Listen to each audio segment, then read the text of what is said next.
kita akan buka, boleh dibuka ayat Efesus 6. Efesus pasal 6. Ayat.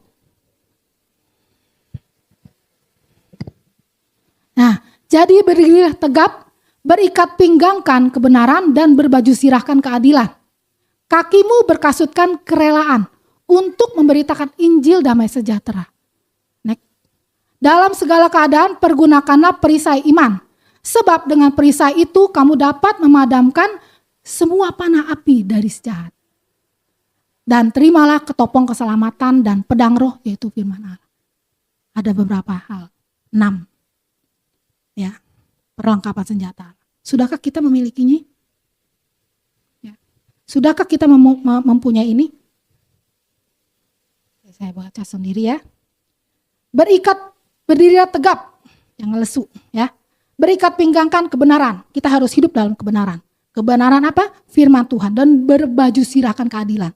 Tidak ada tipu-tipu. Ya, tidak tipu-tipu. Kakimu berkasutkan kerelaan. Jadi kita harus mau juga untuk memberitakan Injil, menginjil. Ada kalanya Tuhan mempersiapkan orang diberi karunia untuk menginjil. Ya. Dalam segala keadaan pergunakan perisai iman. Kita harus punya iman. Tapi kalau kita nggak pernah baca firman, jarang datang ke gereja, bagaimana kita mempunyai iman yang teguh? Ya, sebab dengan perisai itu kamu dapat memadamkan semua panah api. Ketika ada serangan dari si setan, kita sudah ada. Yesusnya penuh di dalam kita. Kita selalu dalam nama Yesus pergi.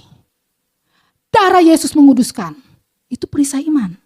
Kita punya iman. Ada dulu waktu saya sekolah di tingkat 2 di Malang, di Batu Malang, di asrama ada yang kesurupan karena dikasih Alkitab sama tetangganya, orang Kupang.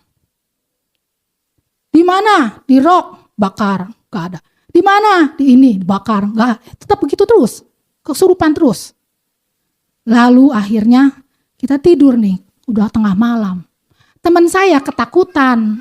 Aduh gimana ini, saya takut. Saya bilang, kalau takut pergi jauh, jangan dekat-dekat. Buka mata, kamu jangan ikut doa. Karena perisai imannya lagi lemah.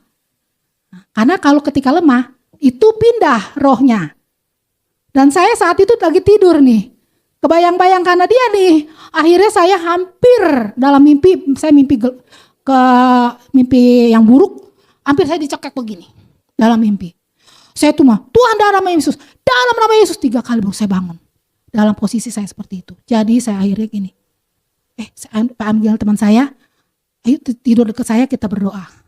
Jadi kalau satu orang takut, panggil temannya yang kuat untuk bersama dengan dia. Supaya gak pindah itu roh, ya kan? Nah, lalu dan terimalah ketopong keselamatan dan pedang roh yaitu firman Allah. Tetap firman Allah dalam hidup kita. Amin. Nah, yang kedua apa itu? Tadi hidup sesuai dengan kebenaran firman Allah. Di Yesaya 11. Kita baca Yesaya 11 ayat 5.